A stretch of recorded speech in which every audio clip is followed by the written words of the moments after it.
இனி அடுத்ததாக விரைவுச் செய்திகளை பார்க்கலாம்.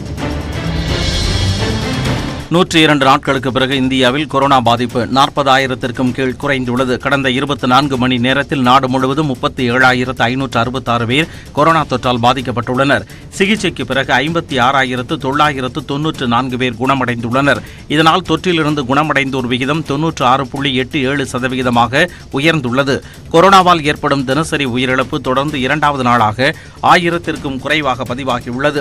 தொற்றுக்கு 907 பேர் உயிரிழந்த நிலையில் பலி எண்ணிக்கை 3,97,000 கடந்தது. மேலும் தொற்றுக்கு சிகிச்சை பெறுபவர்களின் எண்ணிக்கை 5,52,000 குறைந்துள்ளது. ஜம்மு விமானப்படை தள குண்டுவெடிப்பு வழக்கு தேசிய புலனாய்வு முகமைக்கு மாற்றப்பட்டுள்ளது. ஜம்முவில் உள்ள விமானப்படை தளத்தில் ஞாயிற்றுக்கிழமை வெடிபொருட்கள் நிரப்பிய ட்ரோன் மூலம் அடுத்தடுத்து 2 வெடிகுண்டு தாக்குதல் நடத்தப்பட்டது. இதில் 2 விமானப்படை வீரர்கள் காயமடைந்தனர். இதைத் தொடர்ந்து பதான்கோட் மற்றும் அவந்திப்பூர் விமானப்படை தளங்களில் பாதுகாப்பு பலப்படுத்தப்பட்டு கண்காணிப்பு தீவிரமாகியுள்ளது. இந்த நிலையில் ட்ரோன் தாக்குதல் பின்னணி குறித்து தேசிய புலனாய்வு முகமை விசாரிக்கும் என மத்திய உள்துறை அமைச்சகம் உத்தரவிட்டுள்ளது. புலனாய்வு குழுவினர் ஜம்முவை அடைந்ததும் அங்குள்ள உள்ளூர் போலீசார் உதவியுடன் விசாரணையை தொடங்குவார்கள். திருப்பூர் மாவட்டம் அவிநாசி அருகே மாட்டிறைச்சியை விற்பனை செய்யக்கூடாது என்று வியாபாரியை மிரட்டிய வட்டாட்சியர் தமிழ்ச்செல்வன் பணியிட மாற்றம் செய்யப்பட்டுள்ளார். தலுக்கமுத்தூர் பகுதியில் வேலுச்சாமி என்பவரும் அவருடைய உறவினர்களும் மாட்டிறைச்சி கடை நடத்தி வருகின்றனர். இந்நிலையில் அந்த பகுதியில் ஆய்வுக்காக சென்றிருந்த அவிநாசி வட்டாட்சியர் தமிழ்ச்செல்வன் கடை உரிமையாளரிடம் இனி மாட்டிறைச்சி விற்கக்கூடாது என்று மிரட்டும் துணியில் பேசினார். இது தொடர்பான வீடியோ இணையத்தில் வெளியானது. வட்டாட்சியரின் இந்த செயலை கண்டித்து பல்வேறு அரசியல் கட்சியினர் ஆர்ப்பாட்டத்தில் ஈடுபட்டனர். இதையடுத்து வட்டாட்சியர் தமிழ்ச்செல்வன் ஊத்துக்குளி தாலுகாவுக்கு பணியிட மாற்றம் செய்யப்பட்டார். மேலும் அவர் மீது துறை ரீதியான விசாரணை நடைபெற்று வருவதாகவும் அதிகாரிகள் தெரிவித்துள்ளனர். தமிழகத்தில் இனி மாதாந்திர மின் பராமரிப்பு பணிகள் மட்டுமே நடைபெறும் என்றும் மின் தடை இருக்காது எனவும் அமைச்சர் செந்தில் பாலாஜி உறுதியளித்துள்ளார். தமிழ்நாடு மின் உற்பத்தி மற்றும் பகிர்மான கழகம் சென்னை வடக்கு மண்டல் சார்பாக மின் விநியோகம் மற்றும் பராமரிப்பு பணிகள் குறித்து ஆய்வுக் கூட்டம் சென்னை கோட்டூர்புரத்தில் உள்ள அண்ணா நூற்றாண்டு நூலகத்தில் நடைபெற்றது. இதில் அமைச்சர்கள் செந்தில் பாலாஜி, மா சுப்பிரமணியம், சேகர்பாபு மற்றும் அதிகாரிகள் பங்கேற்றனர். கூட்டத்திற்கு பின்னர் செய்தியாளர்களிடம் பேசிய செந்தில் பாலாஜி, மின் பராமரிப்பு பணிகள் 90% முடிந்துவிட்டதாகவும் பெரிய அளவிலான பணிகள் மட்டுமே தற்போது நடைபெற்று வருவதாகவும் தெரிவித்தார். 6000 கிலோமீட்டர் ஓடி எடுத்துட்டு போனீங்கன்னா 2-3 ஸ்பேர் பார்ட்ஸ் போயிருக்கும். ஏன் சார்னா 1000 கிலோமீட்டர் சேர்த்து ஓட்டிட்டீங்க, அதனால இதெல்லாம் பிரச்சனைகள் ஆயிடுச்சுமாங்க. அது மாதிரி மாதாந்திர பராமரிப்பு பணிகள் இருக்கிறது. அது மட்டும்தான் இனிமேல் எடுத்துக்கொள்ளப்படும். ஆக இனி தமிழகத்தில் மின் தடை என்பது இருக்காது, உறுதியா இருக்காது. ஆகையால் பராமரிப்பு பணிகள் மட்டுமே மேற்கொள்ளப்படும். இந்திய கிரிக்கெட் வீராங்கனை மித்தாலி ராஜ் சர்வதேச கிரிக்கெட்டில் 22 ஆண்டுகளை நிறைவு செய்து உலக சாதனை படைத்துள்ளார். கடந்த 1999 ஆண்டு ஜூன் 26 நெதர்லாந்துக்கு எதிரான போட்டியில் மித்தாலி ராஜ் அறிமுகமானார். இதுவரை 215 ஒருநாள் கிரிக்கெட் போட்டிகளில் விளையாடிய அவர் 7010 ரன்களை குவித்துள்ளார். கடந்த 26 நடைபெற்ற இங்கிலாந்துக்கு எதிரான போட்டியில் பங்கேற்றதன் மூலம் இந்த சாதனையை அவர் படைத்துள்ளார். இந்திய கிரிக்கெட்டில் சச்சின் டெண்டுல்கர் மட்டுமே 22 ஆண்டுகள் காலம் நிறைவு செய்தவர் என்ற பெருமையை தற்போது மித்தாலி ராஜும் பெற்றுள்ளார். தவறாக வெளியிட்ட இந்திய வரைபடத்தை ட்விட்டர் நிறுவனம் நீக்கியுள்ளது. ஜம்மு காஷ்மீர் மற்றும் லடாக் ஆகிய பகுதிகளை தனி பிராந்தியங்களாக சித்தரித்து ட்விட்டர் நிறுவனம் இந்திய வரைபடத்தை வெளியிட்டது. இதற்கு சமூக வலைதளங்களில் கடும் எதிர்ப்பு எழுந்த நிலையில் இந்தியாவின் தவறான வரைபடத்தை ட்விட்டர் நிறுவனம் நீக்கியது. இது தொடர்பாக ட்விட்டர் இந்தியா நிறுவன இயக்குநர் மணீஷ் மகேஸ்வரி மீது உத்தரப்பிரதேசத்தில் புகார் அளிக்கப்பட்டதை தொடர்ந்து அவர் மீது வழக்கு பதிவும் செய்யப்பட்டுள்ளது.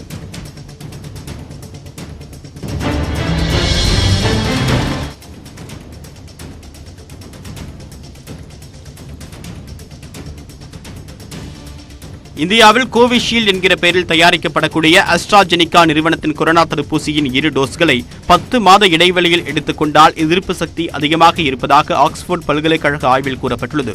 தற்போது முதல் டோஸ் எடுத்த 12 முதல் 16 வாரங்களுக்குள் 2வது டோஸ் செலுத்தப்பட்டு வருகிறது. தடுப்பூசி 2 டோஸ்களாக போடப்பட்டு வரக்கூடிய நிலையில் 3வது டோஸ் தடுப்பூசி போட்டால் என்னவாகும் என்றும் ஆய்வு நடந்துள்ளது. அதில் 2வது டோஸ் போடப்பட்டு 6 மாதங்களுக்கு பிறகு 3வது டோஸ் செலுத்திக் கொண்டால் கொரோனாவுக்கு எதிரான எதிர்ப்பு சக்தி சிறப்பாக உள்ளதாக ஆக்ஸ்போர்ட் பல்கலைக்கழகம் தெரிவித்துள்ளது.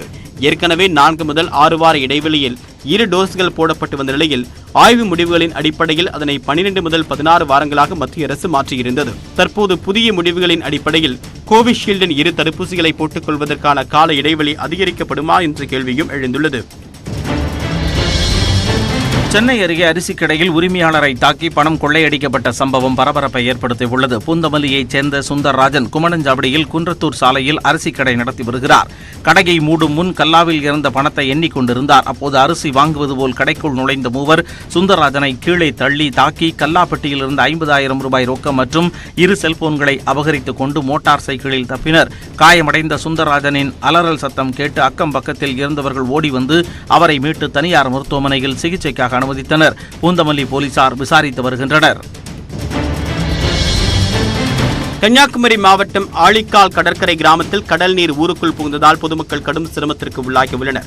ஆழிக்கால் மற்றும் அதன் சுற்றுவட்டார பகுதிகளில் நேற்று கடல் சீற்றத்துடன் காணப்பட்டது. இதன் காரணமாக ஆழிக்கால் கிராமத்தில் சுமார் 500 மீட்டர் தூரம் வரை கடல் நீர் ஊருக்குள் புகுந்தது. இதனால் 20க்கும் மேற்பட்ட வீடுகளில் கடல் நீர் சூழ்ந்தன. கடல் நீர் வீடுகளுக்குள் புகாமல் தடுக்க பொதுமக்கள் தங்களுடைய வீடுகள் முன்பு மணல் மூட்டைகளை அடுக்கி வைத்துள்ளனர். கடல் நீர் ஊருக்குள் புகாமல் தடுக்க இந்த பகுதியில் தூண்டில் வளைவு அமைக்க வேண்டுமென்று அரசுக்கு பலமுறை கோரிக்கை விடுத்ததாகவும், ஆனால் இதுவரை எந்த நடவடிக்கையும் எடுக்கப்படவில்லை என்றும் பொதுமக்கள் குற்றம் சாட்டியுள்ளனர்.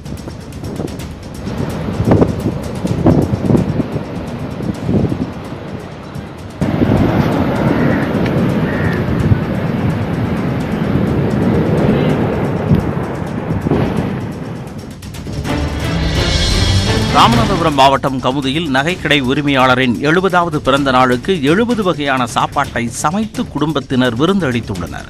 கமுதியில் நகைக்கடை வைத்திருப்பவர் கணேசன். இவரது 70வது பிறந்த நாளை விமர்சையாக கொண்டாட குடும்பத்தினர் திட்டமிட்டனர். இதற்காக கணேசனுக்கு பிடித்த 70 வகையான உணவுப் பொருட்களை சமைத்து பிரம்மாண்ட விருந்தளித்துள்ளனர். 9 வகையான இனிப்புகள் தொடங்கி பல வகையான பதார்த்தங்களை சமைத்து கொடுத்து கணேசனை மகிழ்ச்சியில் திக்குமுக்காடச் செய்துள்ளனர் அவரது குடும்பத்தினர். உலகக்கோப்பை துப்பாக்கிச் சுடுதல் போட்டியில் இந்திய வீராங்கனை ரஹி சர்னோபத் தங்கப்பதக்கம் வென்று சாதனை படைத்தார். குரோஷியாவில் உலகக்கோப்பை துப்பாக்கிச் சுடுதல் போட்டி நடைபெற்று வருகிறது. இதில் பெண்களுக்கான 25 மீட்டர் பிஸ்டல் பிரிவுக்கான போட்டியில் இந்திய வீராங்கனை ரஹி சர்னோபத் தங்கப்பதக்கம் வென்று சாதனை படைத்தார்.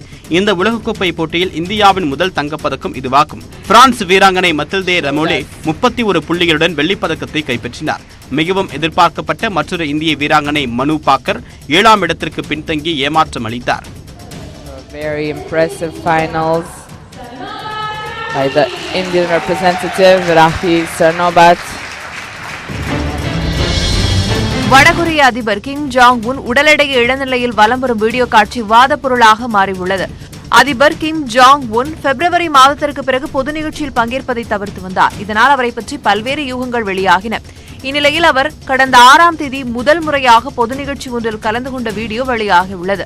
அதில் அவர் உடல் எடை மெலிந்து ஒல்லியாக காணப்பட்டார். அவரது உடல் எடை இழப்பிற்கான காரணம் எதுவும் வெளியாகாத நிலையில் அதிபரின் எடை இழப்பு குறித்து அந்நாட்டு மக்கள் அனைவரும் மனமடைந்து விட்டதாக வடகொரிய செய்தி நிறுவனங்கள் தெரிவித்துள்ளன.